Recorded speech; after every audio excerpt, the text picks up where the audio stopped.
back to Emotions and Potions. A love/hate letter to with your fabulous hosts, Ashton and Alex. And this week, Alex, we're doing a vampire romance? Yes. As we take on Scarlett St. Clair's King of Battle and Blood. We're both Scarlett St. Clair fans. Yes. I'm surprised it took us this long to read this book. Same. How about we just dive right into these content trigger warnings? All right. So we have loss of a loved one, grief depiction, drinking of blood, gore, murder, monsters, witchcraft, graphic sex, torture, slavery, control, abuse, and some tropes. Good old-fashioned enemies to lovers, fated mate, touch her and die. Love it. We'll burn the world for you. Well, sounds like we're going to be in for it. Oh, most definitely. And let us know how in for it we are with that plot synopsis. All right. An instant U.S. Today bestseller from fan favorite Scarlett St. Clair, the best-selling author of the Hades and Persephone series, comes a new fantasy filled with danger, darkness, and insatiable romance. Their union is his revenge. Isolde de Lara considers her wedding day to be her death day.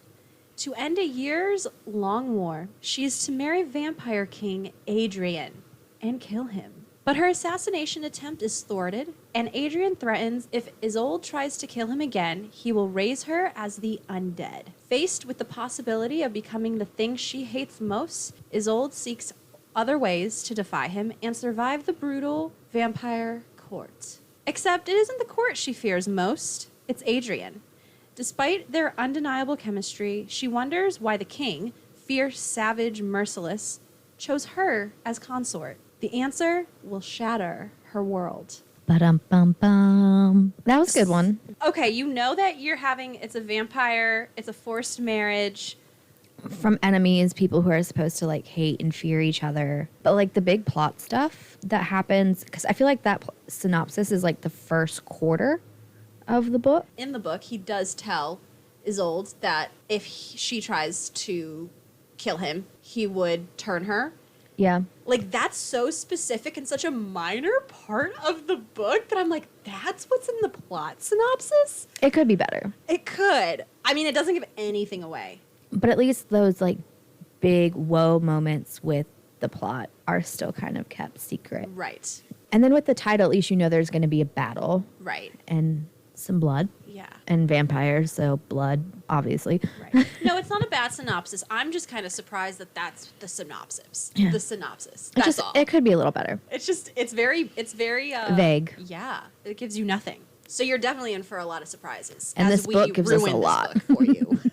All right. So now that we've given you the plot synopsis, we've given you some content trigger warnings. How about we jump right into our potion? Alex, what concoction have you created for the King of Battle and Blood? This goblet of a drink. Yeah, it literally is a goblet. And what is in said goblet? So this is blood of Dis Sangria. Yummy. Okay, so sangria. Yeah. So is it kind of your basic sangria? Pretty much, and I gave it a little bit more of a fall twist with It being fall? So it has some traditional Spanish sangria, and typically with sangria, you would add either brandy or rum to it. I added blood orange liqueur to kind of go with the King of Battle and Blood. Also, I had it on hand, so... Yeah, we've used blood oranges before, so I feel like it's something that you have around the house most of the time. And then I added some brown sugar, simple syrup, some cinnamon, and a little bit of honey. That sounds like a really good sangria.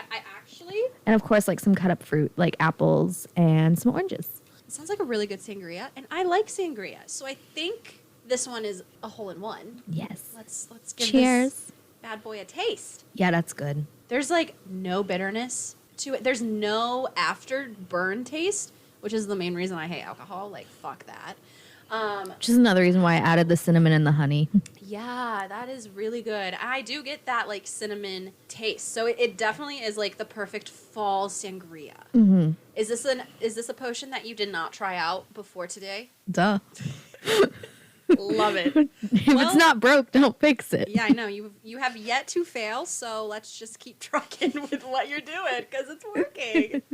So make sure that if you're interested in seeing kind of the full breakdown of this drink, if you want to make it, head over to our Instagram. It'll be in our description of the episode, Emotions and Potions Pod. Eventually it makes it to TikTok. Eventually, I'm very bad at TikToks. Oh, God. Yeah, we're not even going to go into that one. We discovered today that Ashton has 6 of the potion recipes, like dedicated TikTok videos just saved in the drafts. Haven't touched them, haven't edited them. Nothing. They're just working on it. Okay. But they will be funny, on TikTok though. Eventually. Emotions and Potions Pod. You'll be able to find us on any social media or platform. But the recipe is also still on the Instagram, and it's still technically on the TikTok when I upload all the slides to it. So, Alex, now that we have our drinks, and we're going to be drinking throughout this episode, Yes. I think we need to just spoil this shit out of this book. Yeah, and we're going to switch it up a little bit. We're going to do like a less intense, invasive plot summary breakdown. So we're going to kind of go over the cast of characters before we absolutely ruin everything for you. Ashton, you kick us off with these band of merry fair weather friends. All right, so the first character, our main female lead, her name is Isolde. She is the Princess of Lara. She's a warrior. She's human, and she is raised to fear and hate vampires. Then we have Killian. He's the commander of the Lara army. He's a former lover of Isolde, and he's also a human. And then we have Henry, who is King of Lara, Isolde's father, and who is also human. And we got Nadia, who is Isolde's maid and mother figure, also human. Then we have Adrian, the super sexy vampire king of Revica, and he can read minds. And he's also a vampire, so he drinks blood. Yeah. And is supernatural. And we have Soren, who is a vampire guard in Adrian's army.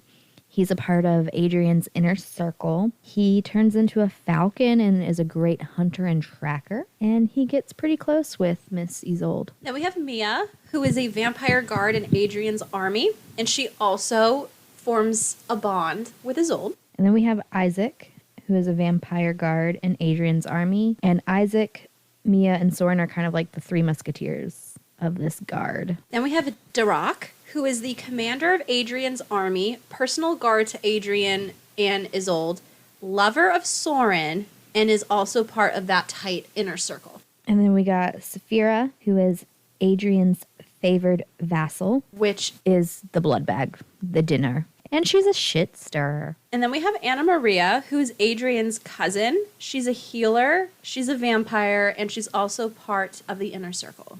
And then we have Tanaka, who is Adrian's viceroy, counselor. He is also a vampire and a part of the inner circle. And then we have King Dragos. He's the former king of Cordova. Adrian killed him. He's a hater of magic and witches. And finally, we got Ravenna. She is a former member of the High Coven, personal witch to King Dragos, and does like portal mirror magic. So those are going to be the characters that you kind of see throughout the book. Like Alex said, we're trying a little bit of a different plot breakdown. So let's get into it, Yeah. I guess. All right. So welcome to the fantasy world of Cordova, a land split in 2. So there's the 9 houses ruled by humans, and then Rebecca, ruled by the Blood King and vampire Adrian. So Princess Isolde of Lara, and a warrior in her own right, is currently on edge of her territory, waiting for news from her father, King Henry, to hear if there will be peace or battle with the Blood King. Isolde, who is frustrated with Lara's army commander, Alec Killian, goes off to the woods to hunt to let off some steam. While in the woods, she gets attacked by Striga. They are humans that died during the Blood Plague, who then came back to life as like these undead things. So how I think of them is they're like zombie vampires. They seek blood, but they have no humanity. Yeah. They're monsters. That's a good way to look at it. Like when I read that, I was like, are you kidding me? There's vampire zombies. Like the fuck? That's literally my worst nightmare. But they're definitely more monster and creature versus the vampires. Yeah. So she's out fighting one of these things, which she manages to kill, and then she notices a man who's also in the woods with her, who was hunting that monster. Isolde can tell this stranger is a vampire, and he heals her wounds. They have a flirtatious exchange, and then they part. When Isolde returns to her home in Lara, she learns King Adrian will be visiting to finalize the peace treaty with her father. Upon his arrival, Isolde realizes Adrian is the vampire that she encountered in the woods. Adrian now has a new term for the peace deal. He wants Isolde to be his queen. King Henry and Commander Killian would rather go to war with the vampires than let this happen, but Isolde agrees to the terms to save her people. Isolde's inner circle, after kind of becoming okay with this idea, convince her that she needs to get as close to Adrian as possible and kill him. The night of their wedding, when they take things to the bedroom, she tries to do this, but is very easily thwarted by Adrian, and he informs her if she tries to kill him again, he will turn her into a vampire. As Isolde is preparing to leave Lara with Adrian, his vampire legion, she gets the first taste of her people turning on her. Killian and her maid are upset she has not yet killed Adrian, and instead has been enjoying sex with him. How dare her? How dare her like sex with the sexy vampire? Isolde refuses to ride in a carriage because they are targets, and she is right, because early in the journey to the Red Palace, citizens of Lara attack the queen's carriage and try to kill Isolde. Isolde is upset that her people have turned on her when she has sacrificed herself for them. After the attack, they come upon a village still in Lara, and all the residents are dead and have been killed by magic, not by vampires. When they make camp for the evening, Isolde gets her first glimpse of how vampires feed, and it looks pretty intimate and sexual. Isolde lets it be known she does not want Adrian fucking his blood source. To his credit, he isn't, and agrees that he won't. Isolde will be his only lover. However, the blood bag vessels in question, Saphira, isn't happy about things and starts some drama with Isolde. She gets the last laugh when Adrian agrees to stop feeding from her and expresses how if Isolde let him feed from her, he would have no use for anyone else. Isolde is not ready for that yet, though, but still very much enjoys the sex that she's having with Adrian. I mean, it seemed like some good sex, so can't blame her. While traveling to the Red Palace at the first village in Cordova, Isolde learns from Soren those who wish to become vampires, the transformation must be approved by Adrian, and those who turn humans without approval are destroyed. All the inhabitants of Cordova have been massacred, and while searching the town for clues to what's happened, Isolde discovers a little girl who at first appears to be very frightened and then turns on Isolde, appearing possessed, and attacks Isolde. Since the wound was a magical wound, Adrian can't heal it, but one of his inner circle, Anna Maria, would be able to once they reach the castle. Upon reaching the Red Palace, Isolde is taken to her quarters where she meets Anna Maria, who heals her and introduces her to her human lady-in-waiting, Violetta. Violetta preps Isolde a bath with some jasmine oil, and that scent starts to trigger some familiar feelings. Violetta and Anna Maria help Isolde get ready for the evening's festivities, where she would be expected to dance with Adrian. When Isolde arrives, she spots Saphira near the throne with Adrian, and Isolde is not happy.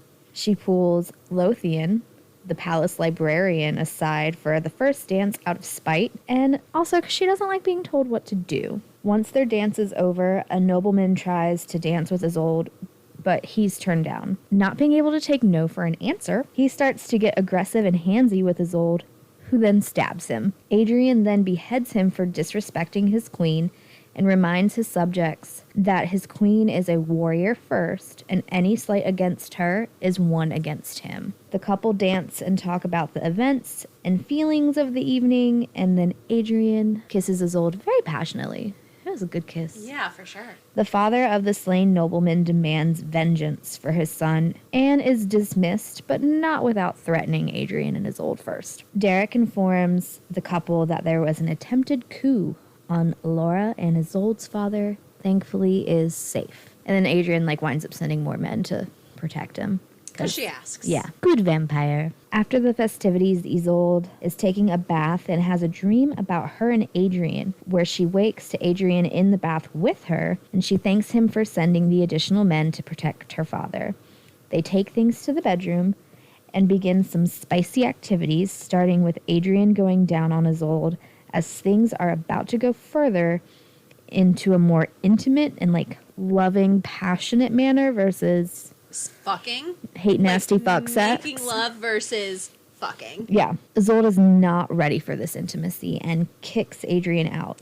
Loki freaks out. Yeah. Loki has an internal panic attack. Yeah. And freaks out. Is like, get the fuck out! Leave me alone! Stop! And then he starts freaking out because then he thinks that he physically hurt her. But like, he's great because he listens to her. Like, yeah. He literally stops mid pump and leaves her. Yeah, and he's like, "Are you all right? Did I hurt you?" And she's like, "No, but I need you to leave." And he's like, "All right." Yep, so he bids his queen good night. While Isolde is newly in the Red Palace, she continues to have dreams, visions, memories. We don't quite know what these little murky things are about herself and Adrian. And they're all very, like, lovey. Yes. Like, they're all very...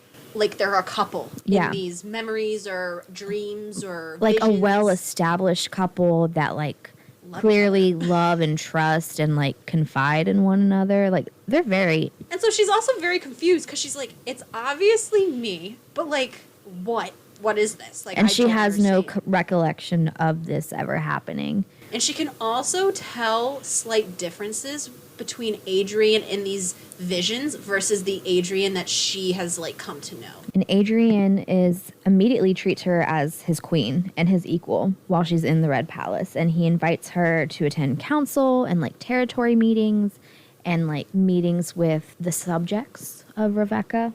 Yeah, because when he proposes I want her as my queen, he is like, I want a queen. A queen. Yeah. Like, not just, I don't want a wife who's just going to sit idly by. Like, I want a queen who will rule with me. Yeah. So he follows through. I mean, he really involves her in, like, the politics. And, like, a true partnership. He definitely treats her as an equal and a partner from the jump. Which is very different from how her dad, the king, and Commander Killian treat her back home. Yeah. So this, gives her more conflicting feelings. And slowly and surely, the more Isolde interacts with the people and the inner circle of Rebecca and Adrian, she starts to question everything she was brought up to know about magic and the vampires. Especially one day when she's in the library and one particular book that's like in a glass case, like it calls to her. She's very drawn to this book. And it causes her to have a vision about the witches from the past and learn about the night of the Great Burning when, like, the High Coven, which is made up of, like, 12 or 13 of, like, the best witches throughout the land, were all burned to death. And that was, like, 200 years ago from, like, when this book is taking place. Yeah. So it's very much, like, I was getting very much Salem witch trials. Like, just, if you're a witch, you're gonna burn. Yep. And we learn that a witch, Ravenna, who Adrian has been searching for many years, is probably the one responsible for the red mist and the death of the two different towns. And she is trying to destroy Adrian. But her real target is Isolde. For one reason being Isolde is Adrian's weakness. Isolde joins Adrian on a hunt during, like, there's a festival that Adrian hosts every year as, like, to honor those who died in the Great Burning and everything and all the death that happened afterwards. There was a lot of death in this book. And on this hunt, she gets confronted by Ravenna, who hints that there's more between her and Adrian than she knows. And if only she would partake in the blood ritual, would she have all the answers? But Ravenna is happy about Isolde being in the dark, as this currently works to her advantage with her villainous plans. There winds up being another red mist attack in Adrian's kingdom, and Anna Maria's lover is a part of the missing in this attack. During a feast, someone tries to poison Isolde. Thankfully, she survives, and she is growing to appreciate Adrian as she has learned more about his past, the High Coven, King Dragos, and just kind of a new perspective on the history that she's been taught, because she was taught a very warped and skewed version. Yeah, this is like a prime example of like history has two sides and that you might really only know one. and it might not be the right one. After recovering from the assassination attempt with the poison, Isolde gets a visit from her father and Commander Killian at the Red Palace because Isolde's about to be coronated as queen. Isolde begins to learn of a witch of the High Coven, Yanessa, that Adrian was once in love with, and Isolde looks a lot like her. And she thinks Adrian is still in love with Yanessa, and this hurts Isolde as she's realizing she's falling in love with Adrian. And so she's starting to doubt his feelings for her as being genuine because she looks a lot like this great love of his. Later, Killian confronts Isolde for her feelings for Adrian, and she puts the commander in his place. Isolde and Adrian finally confront the elephant in the room of Yanessa and their feelings for each other, which leads them to having sex and Adrian feeding from Isolde. When this happens, Isolde's past unlocks, and she learns that she is Yanessa reincarnated. And since they have finally completed the blood ritual, Adrian is now vulnerable. So, if Isolde dies, he dies. And then also with the bloodletting, I know you said briefly, but it did bring back all of her memories of Yanessa, like being that witch and being burned at the stake alive. Yeah, and having to watch her 12 sister witches die. Right. Something about like this kind of awakening, like her realization and these memories that kind of were suppressed that come back. It's like, it's so heartbreaking because when she was Yanessa, she was the last to burn because Drogos really had an issue with her. Yeah, because he wanted her to be like his witch. Right, and she was like, no, because he was a bad guy. He was a bad king. And then her and Adrian was Drogos's Captain of the guard. And I guess them being together was kind of like he didn't like that. And so he also, before they burned her, like beat him in front of her. And made Adrian watch her get burned. Adrian watch her die. But Yanessa's like witch power is prophecy. She's like a seer. Yeah. So she, as she's like dying, as she's burning alive, she's like having a prophecy and like she knows that Adrian is going to survive and like wreak havoc. And it like gives her peace. Because she knows that he's meant to still be in this world. Yeah.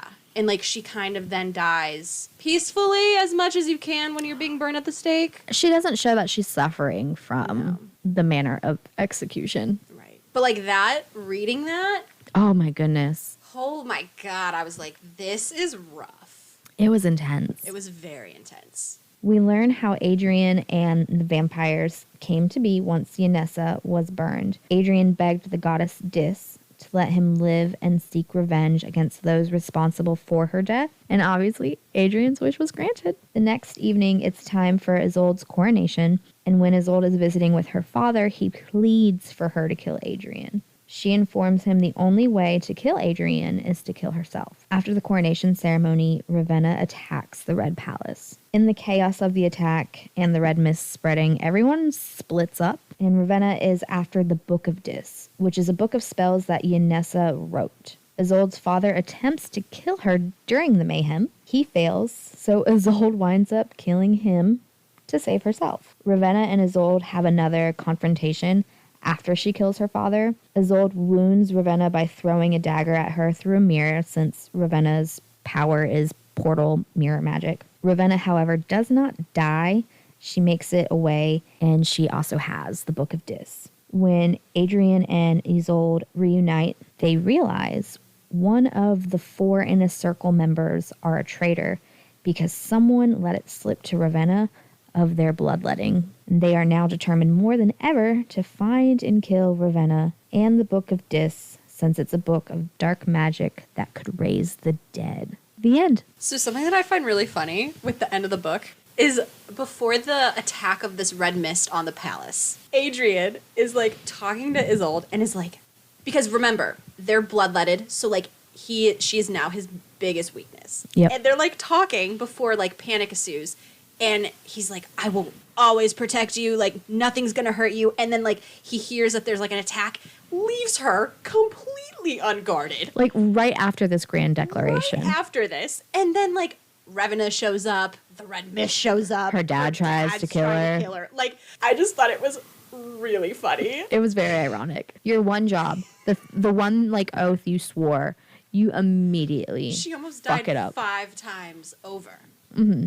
Which means you almost died. Like, thank God that she's like this tough bitch and knows how to fight and defend herself. Like, oh my gosh. I just thought reading that, I was like chuckling to myself. It was really funny. But yes, A King of Battle and Blood by Scarlett St. Clair. So now it is time to dish on our favorite tension/sexy scenes. Let's have the smut talk. Hey. Alrighty. So my favorite tension scene of this book occurred in chapter 5 before Adrian and Isolde's wedding. So Adrian comes to Isolde's room. There's some, banter. He can smell her arousal, calls her out on it. Adrian then kisses Isolde, and she gives in, opening her mouth. He groans and pushes her back so that she's on the vanity. So he kind of like carries her across the room and gets her like on the vanity. So she's kind of like straddling him type of thing. Love it. Get it. So she's very much into this makeout session and is thinking about how it would feel to have him inside of her. And he tells her to ask that out loud, which shatters the spell Adrian casted on Isolde. And she learns that Adrian can read minds. So this is where we learn that he's a mind reader, is in this like scene. Yep. Where she's thinking, I wonder what it would be like to have him inside me. And he's like, say that again. Like, say that out loud. And she's like, the fuck? And she's like, wait, huh? Way to kill the mood. So it does. It totally kills the mood, ends their makeout session. But he makes the comment, at least we have something fun to look forward to, consummating our marriage. Which is literally happening like later that night. Yeah. I think the scene he goes in and checks in on her prior to the wedding. So she's already in all of her wedding garb and everything. So he's like, hey, at least I know that there's passion in that. Tonight's going to be fun. Yeah, look forward to it. And then he leaves. That was a good one. And so following it up, my favorite smutty scene of the first half is in chapter 6, which is the wedding night. So this scene, I like it for multiple reasons. So it first starts off, it's their wedding night. Isolde's in some sexy clothing. She does get some questions answered before Adrian takes her to bed and starts to go down on her. So she's kind of like, before we like have sex, there's some things we need to discuss. So like they kind of have this like conversation about random things. He goes down on her, and this is where she ends up stabbing him with the knife Nadia gave her. And he stops, and he, like, storms out of the room, and he's like... If you're going to kill me, I'm not going to fuck you. Right. He's like, if you're going to try to kill me, I'm going to leave. And so, like, she goes to bed kind of frustrated. She is into this. She's very attracted. There's, like, this tether to them that she can't deny, but she feels like a traitor because her people, like, it's just... She's been brought up to hate vampires, and here she is, like, wanting to fuck one. Right. So she falls asleep after the stabbing attempt, and he leaves. She wakes up, and Adrian is back in her room. She walks over to him and tries to straddle him, but he stops her, turns her around, and pushes her over the bed. He asks if she can handle this, as he's like, rubbing his dick all up on her. Can you take this dick? She obviously says yes, and he starts to fuck her. He tells her to be as loud as she wants, so all can hear. Wake the whole damn castle. Mainly Commander Killian. And Yeah. he literally says, be as loud as you can so the commander can hear you. Because Adrian knows that her and Killian used to, like, hook up. So he's also a little petty jealous. Oh, definitely. She's not the only one. Like, Adrian definitely is too. So she comes, and he flips her and lays her on the bed, and he checks in with her. He's kind of like, you good? It's like, yeah. Give it to me. He then starts to go down on her again while fingering her. She comes, and he notices that Adrian has not come yet. So she straddles him and asks if he wants to come inside her or in her mouth. Adrian takes option mouth. She then starts to give him a really good blowjob that he is really into.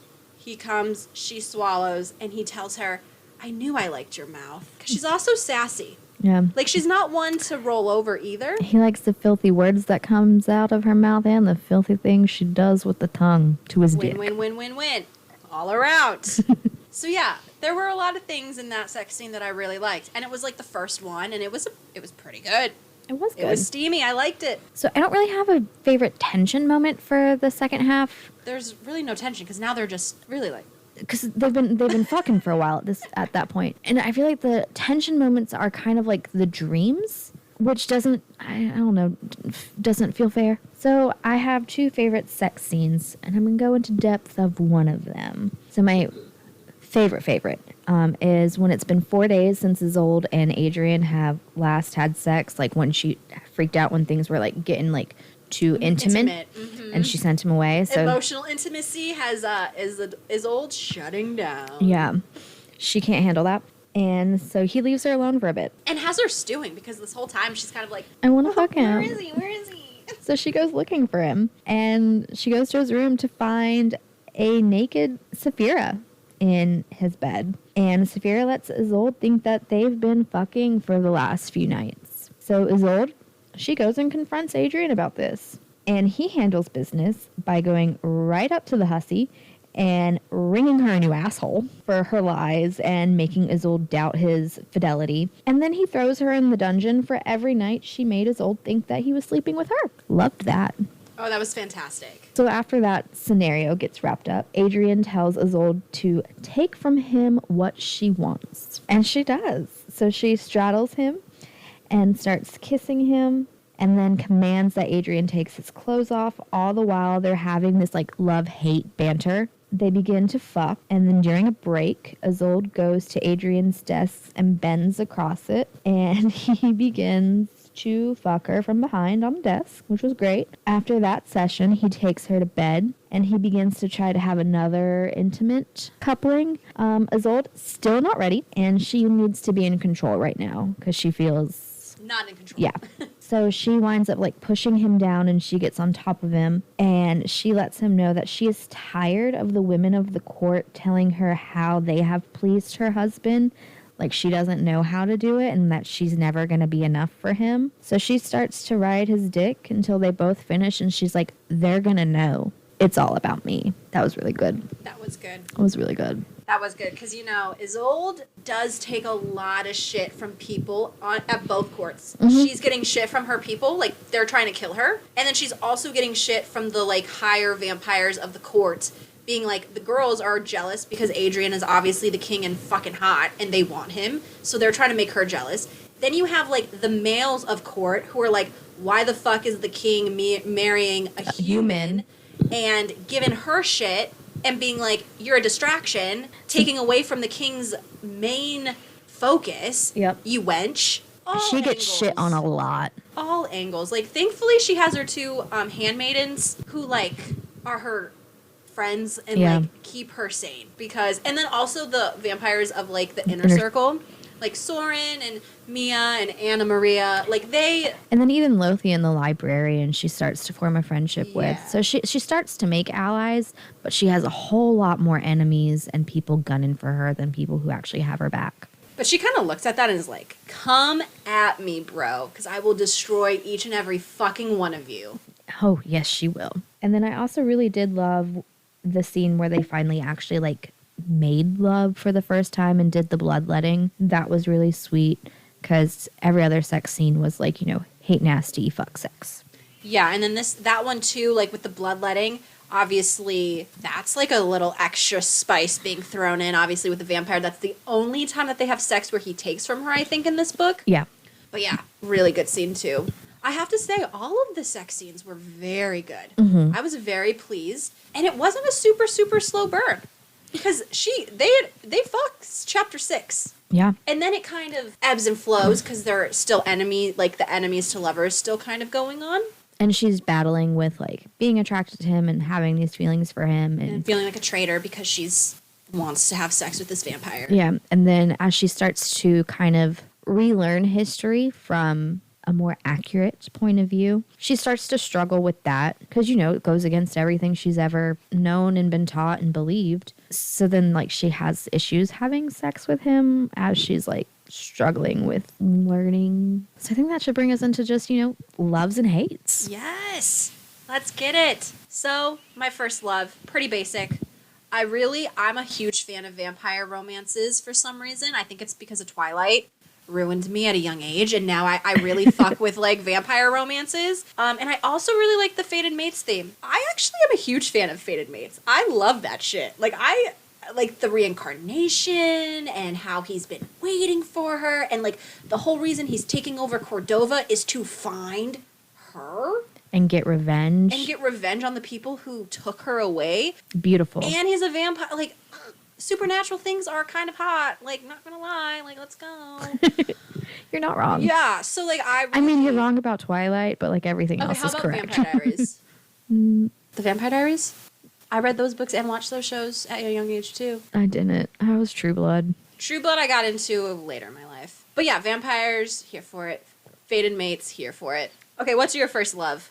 When Isolde stabs Isaac, I thought that was like a really fun scene. Yeah, because she's like sneaking into the vampire camp. He comes up on her, grabs her. She's a warrior.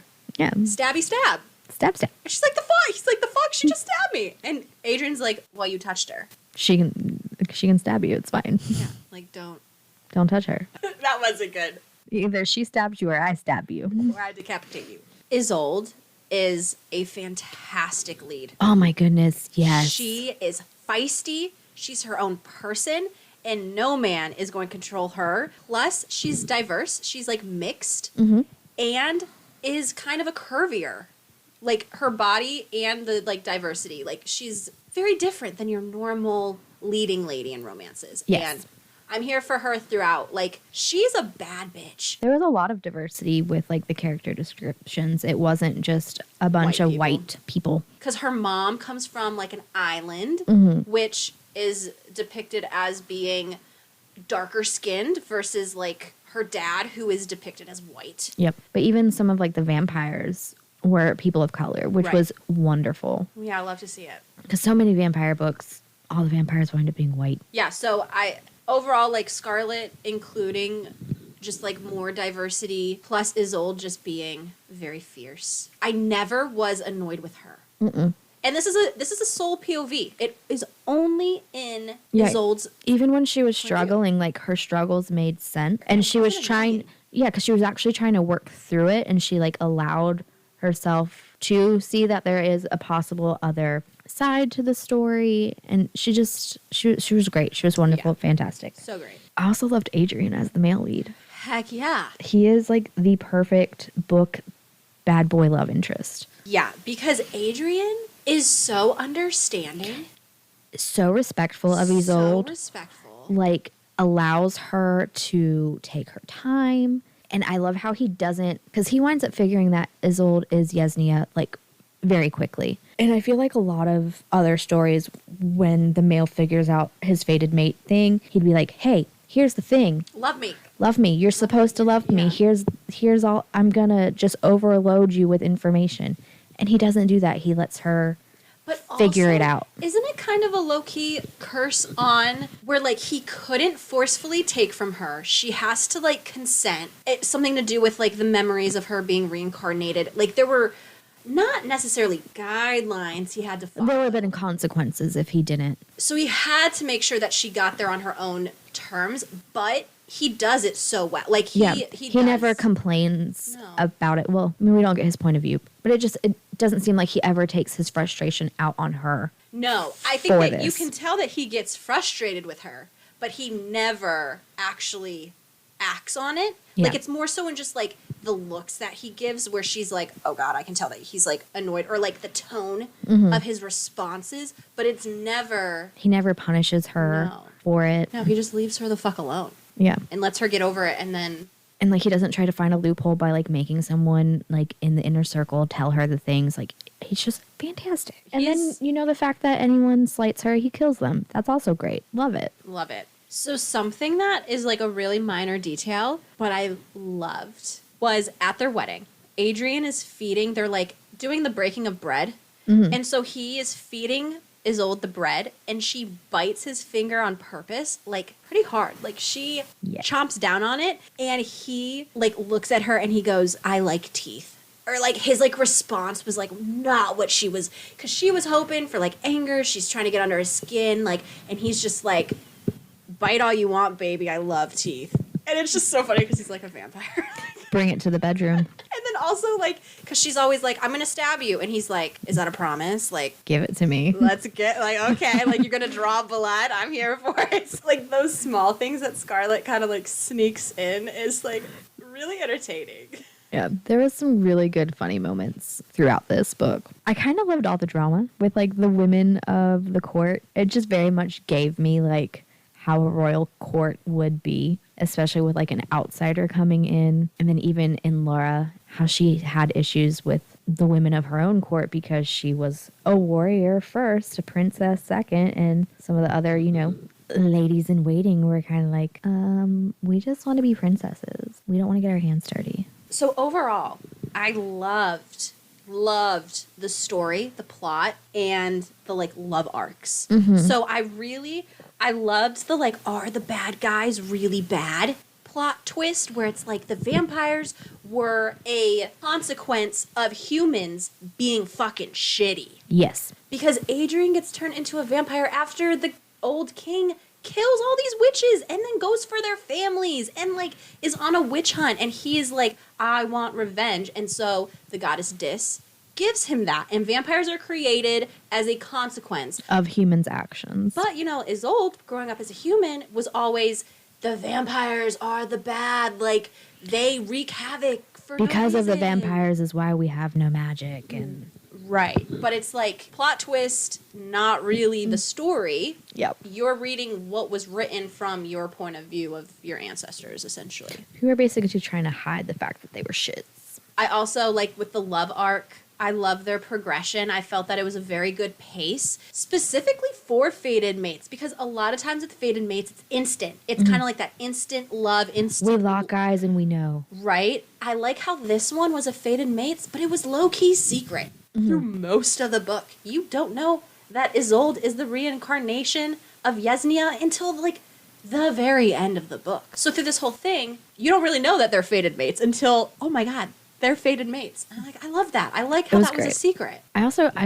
kind of, to piggyback on the fated mates thing, I loved all the flashbacks to Isolde being Yesnia and her kind of learning things through, like, these dreams. And since Isolde is a human and she's not born a witch in this reincarnation in life, so it's almost, and with Yesnia being a seer, it's almost like that seer magic. Trickled over, kind of. Yeah, but it's just like, from these, like, daydreams. right. And, like, when she is in familiar places where she once was in her past life, she starts to... Like deja vu. Yeah. It's kind of like that deja vu sense of thing. Kind of sticking on that wavelength, something that I really love that we didn't talk about with the plot breakdown, but something that was a common theme is Isolde's fear of fire.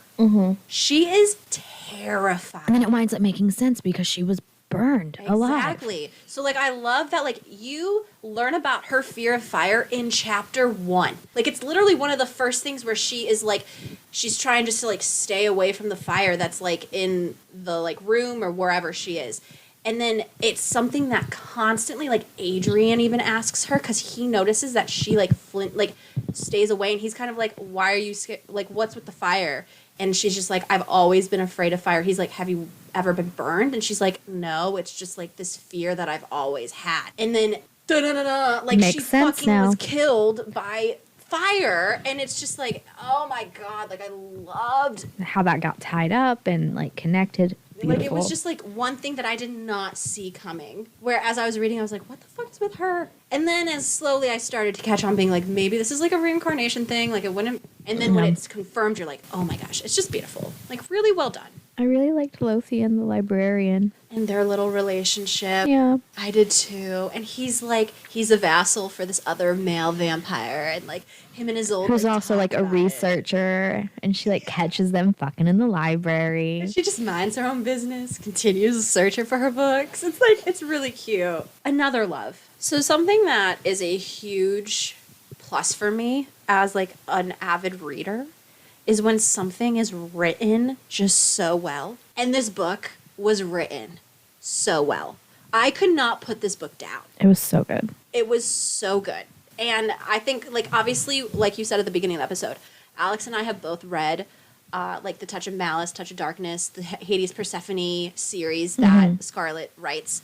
both all the touch books that have been released and the game of. And like her writing is just flawless. Like I've always thought that her writing was really good, and it's something that I read. It's so addicting, and like this book is no different. I could not set this book down. Like it definitely has its own flair, and I think it definitely is, as far as writing style, I think there's, and just, you know, Scarlett's ability to write a story is good on both of them. But I can see how the Hades Persephone thing isn't for everyone, and I feel like fantasy vampires speaks to more people. So I would say give this book a read if you weren't a Hades Persephone fan. Like, retry Scarlett's writing with this book. It's so good, and it's definitely different vibes. And I think, you know, a love for me is, I think that Scarlett did great world building, because this is a completely fantasy made up world. It's not like Hades Persephone where it's a mixture of real world and fantasy. it's solely fantasy. Mm-hmm. And, you know, she gives enough information throughout the book without info dumping. So it's not just like shoving jargon down your throat at the very beginning. She gives us enough in the beginning, and then there's still more to learn as this book progresses, and I feel like there's going to be even more that we learn as this series goes on. So I'm glad it just wasn't like just heavy, like, here's everything you need to know about Cordova and all the things, and because that's a turnoff for me. And kind of piggybacking my last love that I have. With this being a series, obviously I have tons of questions, and I'm super intrigued for what book 2 will bring and the rest of the series. I think there's 3. Is that what we found? That there's going to be potentially 3? Yeah, and then I wonder if we're going to then get Adrian's point of view. I don't know. I couldn't find anything to confirm that. Yeah, but like with book 2, I mean, obviously like Revna, she's out in the wind, so like there's obviously a traitor amongst. There's still the Red Mist. There's still the other vampires and coming after her. Like I'm very, very excited. Yeah, about and then book something 2. we didn't touch on in the plot breakdown is we also found out that Isolde's mother, like where her people are from, they've all been enslaved by another territory. And so we have that to deal with, because Isolde wants justice for her mother's people and wants to free them from enslavement. So that's going to be a thing in the series. So yeah, there's still a lot of things floating around. Yeah. And I wish that the second book was already out, because I would have started it. I would have instantly gone on to book 2, but gotta wait, gotta be patient.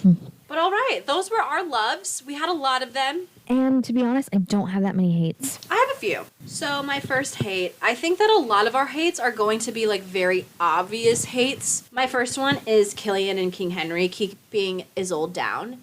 Yeah. So at the beginning of the book, when she is still in Cordova at the castle. At Laura. At Laura. It's very obvious that, like, King Henry, she's the heir, but, like, the king will rule. They don't involve her in councils. They don't really involve her in the politics. She's more just this figurehead. And both Killian and her dad do it.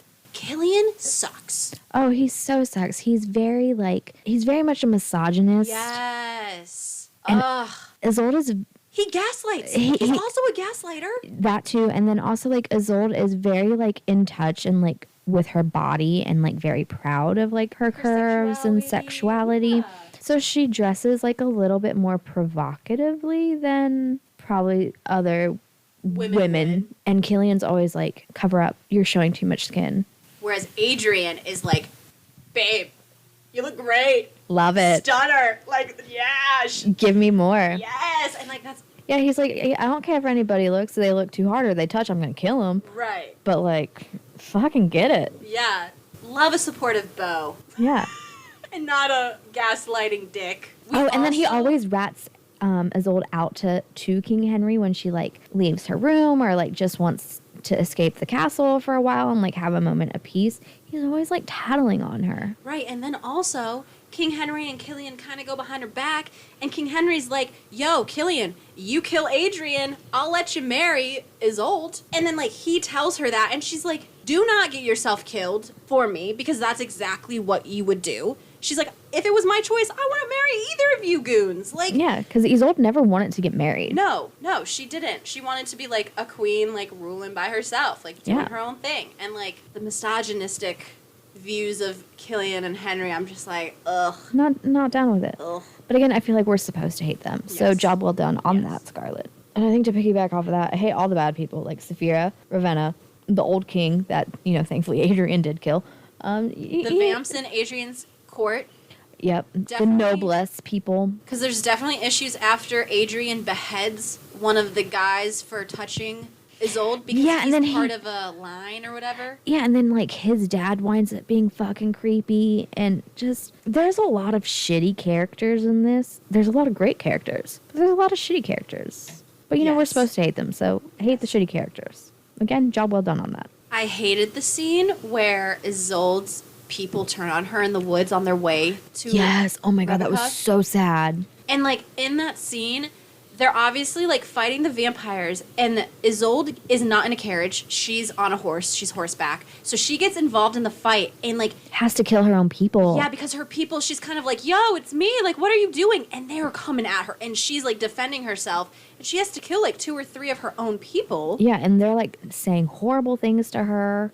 And they're kind of calling her a traitor and a whore and she's like, bitches, I'm doing this for you. Like, I'm trying to save y'all because the vampires, we cannot beat them.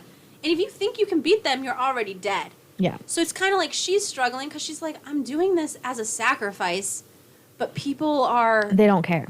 Yeah. So I hate how one of the inner circle is the traitor. That is going to break me. And we talked about this in length. And so I think that Tanaka, the viceroy, it's the red herring. Like, too obvious of a choice. We think it's going to wind up being either Derek or Soren. Leaning more towards Soren. And if it's one of them, it's going to shatter my soul.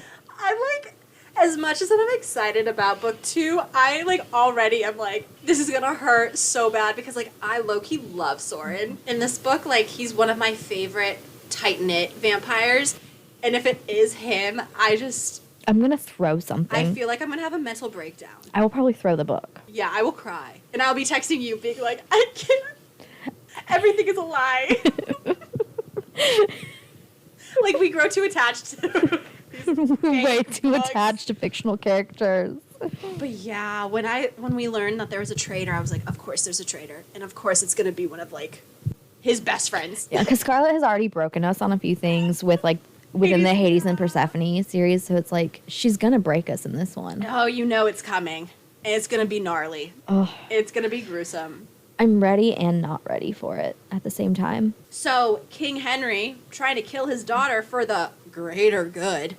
Yeah, fuck off with that. But what I can tell you, though, as soon as she confides in her dad and is like, I'm the weakness, the only way to kill Adrian is to kill me, and she's thinking my dad would never hurt me, I'm like, bitch, your dad is about to kill you. Yep. Or try to kill you. And then that's exactly what happened. I was like, And then also how he knew about Isolde's mother's people becoming enslaved and doing absolutely nothing about it and hiding it from her. Like, that was your wife. Yeah. Like, her people are now slaves. And you didn't jack shit about it.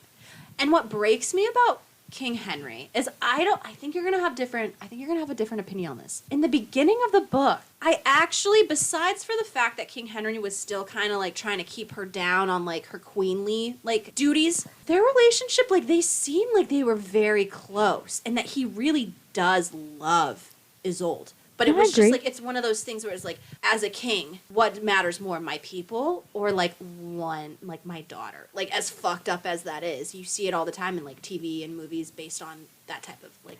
No, I agree, because I mean, even when Adrian makes that little thing where like he wants Isolde as his queen, then Henry was ready to throw out the peace treaty.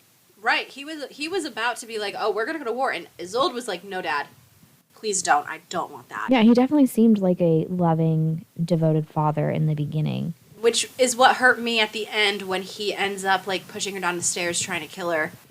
I'm like, why? Why? Like, villain, like, why? Why are the parents always either dead or shit guys? But I saw it coming as soon as that conversation happened. Definitely saw it coming. I was like, bitch. It's not going to be that's not as heartbreaking if the freaking traitor winds up being Soren or Derek. Nowhere close. But still sad. My last 2 hates. Anna's love interest death, because she's the one that shows up with the red mist. The red mist. She's the one that it's infected. that then spreads. So she obviously dies. Oh, yeah, that was heartbreaking. Anna didn't deserve to have her lover die like that. No. I mean, she didn't deserve to have her lover die, period. Right. Yeah, but I also kind of picked up on that. I kind of theorized that somehow when we found out that she went missing, I was like, oh, she's gonna be dead. Like she's gonna be that little girl. She's gonna do the little girl thing, and she's gonna cause some chaos. And then my last hate. I love vampires. Don't get me wrong. But all the additional monsters can go fuck themselves. I know we only mentioned one, but throughout this book, it literally was like a new monster being talked about in almost every chapter. And I'm like, this is terrifying. I would not want to live in this world. Can we just... Why are there other... Like, why can't there just be vampires? I liked the monsters, but I like creepy things. I don't. I know. I don't like creepy crawlers. So it's going to be really funny for book 2. That's Queen of Monsters, Queen of Myth and Monsters. There's probably going to be even more. I know. It's fine. I'll deal with it. It's just not something I love. Oh, I do have one more hate. Oh, yeah. And this is really petty and really stupid of a hate, but I kind of hate that Isolde wasn't made into a vampire. You know it's coming. They're not going to do that in book 1. I realize that. That's why I said it's kind of petty and stupid. Yeah, no. That's going to be...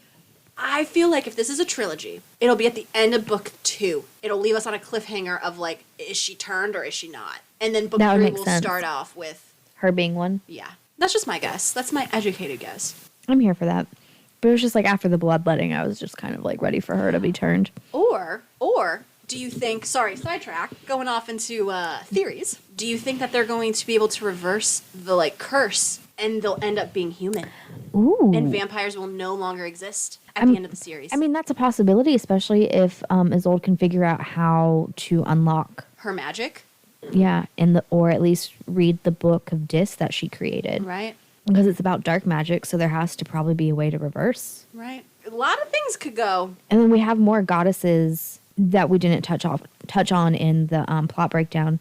So maybe one of them will make an appearance, or like, I don't know. And then something else that, going off at this tangent, something Adrian says is he's like, once you get close to the gods, they don't really seem all that godly. So maybe we'll also get introduced to some of the ones that haven't been worshipped, or maybe even Dis. Yeah. And the counterpart of the light, because Dis is darkness, right?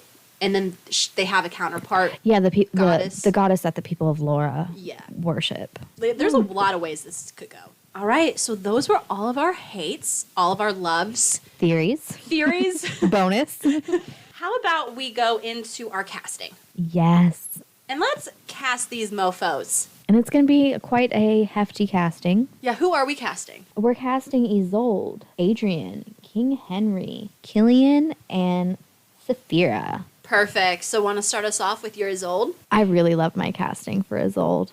Who is it? It is Simone Ashley. She was in Bridgerton season 2 as our leading lady. You love casting from Bridgerton. I mean, they're great actors. And they're all freaking hot, too. I've never seen Bridgerton. I need you to correct that mistake. Maybe I'd start casting people from Bridgerton if I saw Bridgerton. I'm here for that. So my Isolde, I cast the lovely Natalie Emmanuel from Game of Thrones. Yes. She plays a warrior in Game of Thrones. You know she can do it. The advisor to Khaleesi. Yes. All right, Adrian, moving on to our sexy male vampire. Dun, dun, dun, dun. Who did you cast? I cast Cody Fern from American Horror Story. He played like the Antichrist Michael in Apocalypse. He's got that long blonde hair because Adrian has long blonde hair. Ooh, angular jaw. Okay, very vampire. Yeah. Very vampire. I also think that my choice is a very vampire. He's also played a vampire in Twilight, and that is the lovely Jamie Campbell Bower. Yeah. I mean, our guys are very similar to each other. They have that angular, very defined, like, chin jawline. They got the longer blonde hair. Both kind of scream like Vampire King. Oh, totally. Can't go wrong with either choice. Yeah. All right, who do you want to do next? Let's go King Henry. Okay, who did you cast? I cast the lovely, talented Rufus Sewell. And what's it he in? He's been in a lot of stuff.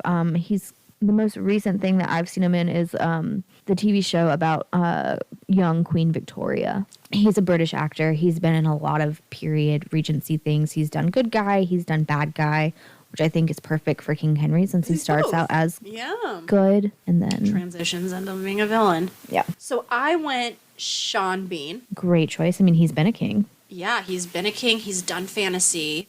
I mean, he's been in Lord of the Rings, Game of Thrones. Yep. He's also a fantastic actor. He's a fantastic actor, and I could also see him doing that, like, dual. Starts out as the good guy, transition, ends up being the villain. Who's your Killian? All right.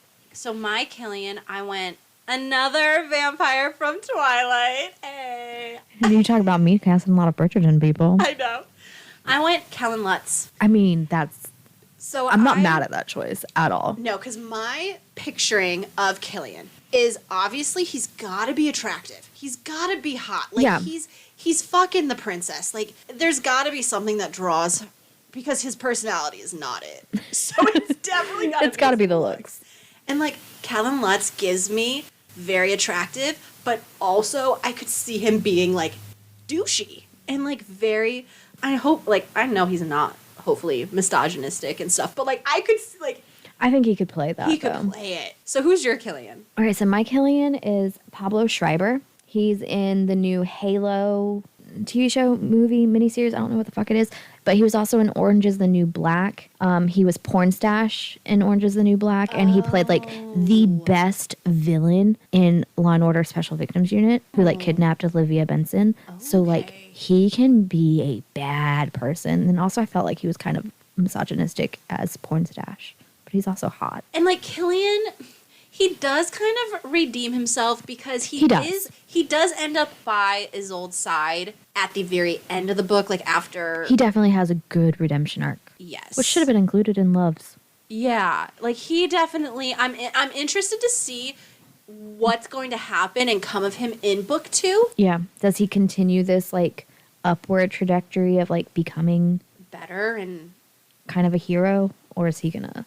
crash and burn? Yeah. Or is she just going to send him away and be like, go back to Laura, command in my place sort of thing? Because he's the commander of the army. Their king is now dead. She's still technically their princess. Well, with the peace treaty, the Laura is a part of them now. Right, Adrian now rules them. So maybe she'll be like, you need to go back and keep things... orderly. Yeah. Yeah. Which would be good. I mean, if he accepts that in a good manner... Yeah. That's still on the rise. Like, he's not being... It'll be interesting to see his trajectory. Yeah. All right, last but not least, Saphira, who did you cast? I cast Erin Moriarty. She's in The Boys. She's very pretty. Mm-hmm. Blonde, petite, gorgeous. Yeah, just think she could come in there and shake things up and... She's like the opposite of Isolde. Mm-hmm. So my casting, I went Gigi Hadid. I mean... Because I was picturing Saphira as, like, low-key, like, superstar pretty. Like, supermodel pretty. Because she was the favored vessel of the king. So, there's got to be something that is the reason. Something alluring. Right. And blonde, leggy. Sure. Bitchy. Why not? Not like Gigi's bitchy, but, like, the character. Yeah. Like, bitchy, very petty. But with, like, Gigi's, like, model face, like, I feel like her face could just give bitchy. Yes, exactly. Exactly. In all the best ways. In all the best ways. So that is our casting. If you want to see some visual representation of our representation, go to the Instagram, Emotions and Potions Pod. That was very harmonized. We know each other too well. Love it. Moving right into our playlist. Yeah, we gotta give this book and adaptation. Someone please freaking adapt this book. Seriously, yeah. Gotta give it a soundtrack. So my first song, the category that I kind of gave it was the overall Fated Mates theme. Ooh. Because like I said, I love that. I was a big fan. And the song is If We Ever Meet Again, Timberland and Katy Perry. Good one. They meet again. They do. So I have like an overall theme song for the book, and that's Lover, Fighter. I don't know how to say this band's name because it's one of those where it's like all capital letters that don't make sense. I don't understand what word it's trying to be. Svrcina. All right. Cool. And what was the name of the song again? Lover, Fighter. I actually just listened to that song today on the playlist that's on Spotify, Emotions and Potions Pod. And I was thinking, I was like, oh, this is a good one. I liked it. All right, so I do not have like an overall theme song, but I do. My next category is Adrian's theme song while waiting for Yesenia to be reborn. So kind of like that theme. Yeah. Is Tragedy by Always Never.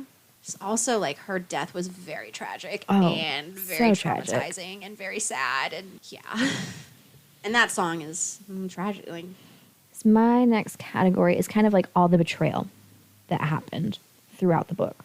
And it's The Devil Within from Digital Daggers. I like that theme. Because there was a lot of different yes. betrayal throughout this book. I like that. I did not do that either, so I'm glad that you did. Like I said before, I'm very basic and you're very, But overall, we hit all the things of the book, though, together. That's true. Together, we complete each other. Together, we are one person. Yes. All right, my next is Isolde's theme song, which is Queen by Lauren Gray. Oh, my goodness. Yes. Right? Like, come on. Yeah. Yeah. Yeah. So my next category for song choice is The War Against the Witches. And it's Witching Hour by In This Moment. Yes. Yes. Love that. My next category is Adrian and Isolde's theme song. And that is Panic at the Disco, Let's Kill Tonight. Yes. Because they like killing people. And they will kill for each other. They will kill for no reason. For fun. For funsies. With no second thought. I feel like they would make a bet with each other, like, who could kill the most people in, like, a 24-hour period. I know. I think Adrian would win, but I think Isolde would... She'd be like, caveat, like, no magic, super strength. You gotta get to my level. Get to my level. All right, so my next song is for Isolde on her trip from Laura to Rebecca. And it's Castle by Halsey. Yes! I'm heading Straight to the castle. They're gonna make me their queen. Oh! Yes. You know I'm always... You include Halsey, I'm always... There's so many good Halsey songs for this book. I didn't choose any. That's... I mean, you put a bunch on the playlist, though. Oh, I know. I put this one on the playlist, so. Yeah, no, love that. That's so great. My next category, becoming queen of vampires as human. So this is kind of like Isolde's becoming the queen. And that is Help, I'm Alive by Metric. Yes. It just, like, gives me dark romance and, like, the whole song is just like, yes, like, this is the embodiment of, like, what I would feel like if I was going into that situation. As So my next one is a song for Adrian without his love. So, like, all the time he was alone. And it's In Another Life, Crown the Empire, and Courtney LaPlante. Like that. It's a really sad song. I know. I hate that Adrian was alone for 200 years. My next category.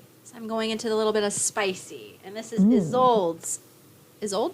This is Isolde's Sexy Time song.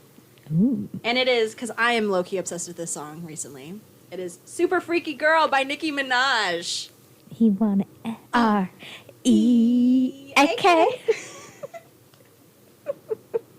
I just love it so much. She's super freaky. Yeah, love it. Jinx. My last song category is like all the gossip. And it's all the things she said as done by Poppy instead of Tattoo. Love that remix.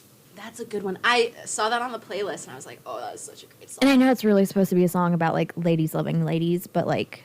It doesn't have to It doesn't have to. I feel like you could very much interpret it as like all the things that the women of the court are saying about...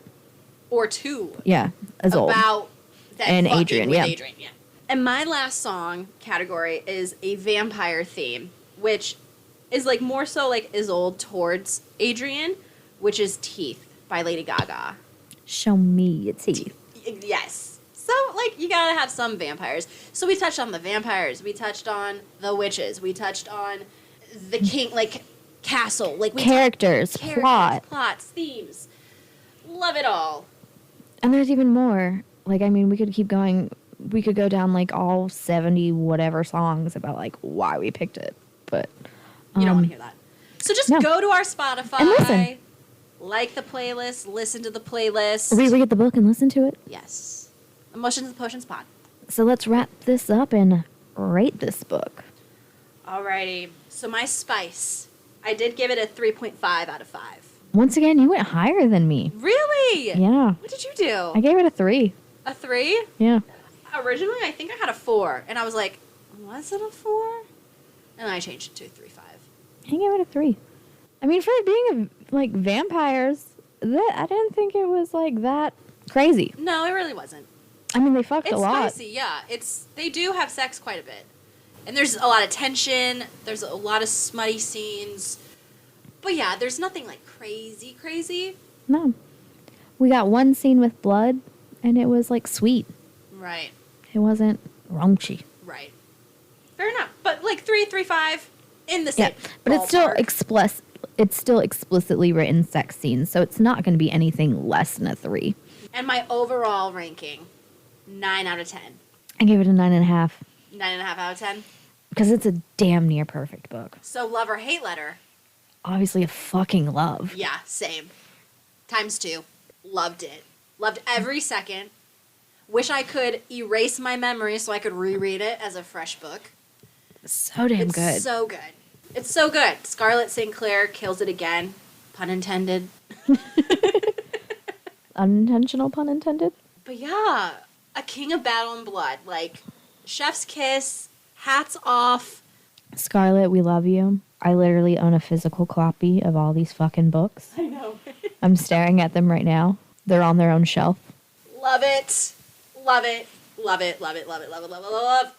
It's just everything. Couldn't agree more. Yeah, so that's the end of the episode. We've revealed a lot of spoilers. We've casted. We've soundtracked. We've given you predictions. We've given you predictions. We've given you our ratings. Yeah. Now, if you haven't read this book already, why? Why? Get on it. So please be active with us. DM us. Like, comment, follow. Share. Review. Review. Poke, prod. I don't know. What else do you do? I don't know. I mean, definitely follow us on Instagram and TikTok. We would love to get that follower count up so we can do more things with the socials. Yeah. Emotions and Potions Pod. Basically anywhere and everywhere. So that was another episode of Emotions and Potions. A love/hate letter to A King of Battle and Blood by Scarlett St. Clair. And clearly, it was a motherfucking love letter. Both Ash and Al. Heart it all the way. So? And then some. Yeah. Well, until next time. Bye.